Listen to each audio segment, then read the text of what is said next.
Good day mga ka-easy. For today's video ay may nabili nga pala ako sa TikTok na MDL lights. Nakasale nga pala to kaya binili ko na. Kagabi nga pala to dumating at ngayon morning ko na siya ipapakabit. Meron palang shop sa amin at di ko na kailangan lumayo. At nandito na nga kami mga ka-easy. Dito nga pala ako lagi nagpapa-change oil kay kuya.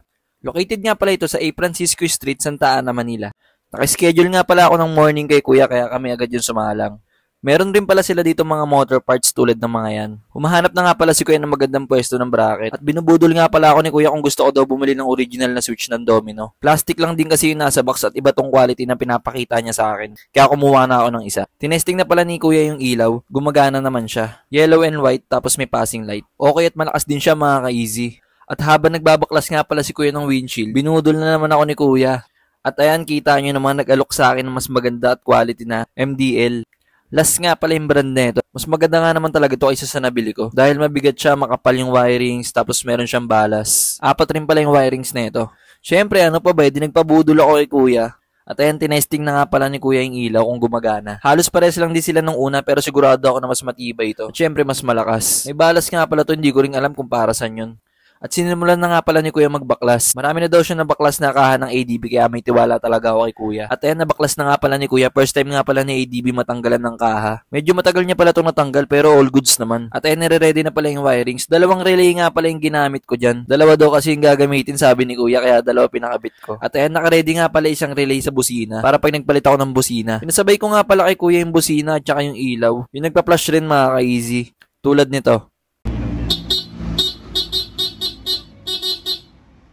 So ayun mga ka-easy, medyo patapos na nga pala si kuya dito. Inaayos niya nga pala yung wirings. Ito nga pala yung domino na bili ko kay kuya. Sa kaliwang side mirror nga pala nakalagay yan kasi yung una ko sa kanan. At ayan, tignan nyo naman yung wirings ni kuya, napakalinis.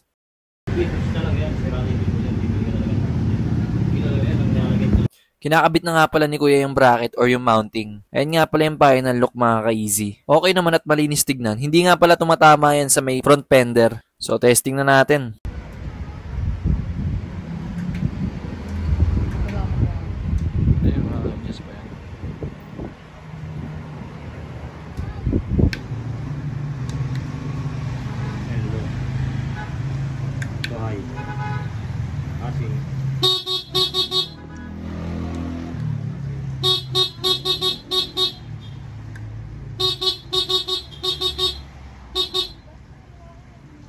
At good job nga pala kay kuya, may ilaw na ako sa gabi. At ito nga pala yung video ng MDL kapag gabi. Na-setup ko na nga pala ito na mas maayos. Malakas siya lalo na sa personal. Ayan nga pala yung low.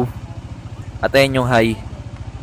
So ayun mga ka-easy, kita nyo naman, all goods naman. Sana walang masira sa mga wirings ko. At kung umabot ka sa dulo ng video ito, maraming salamat sa panonood. Please like, share, and subscribe to our Facebook page and YouTube channel. See you on our next vlog. Peace!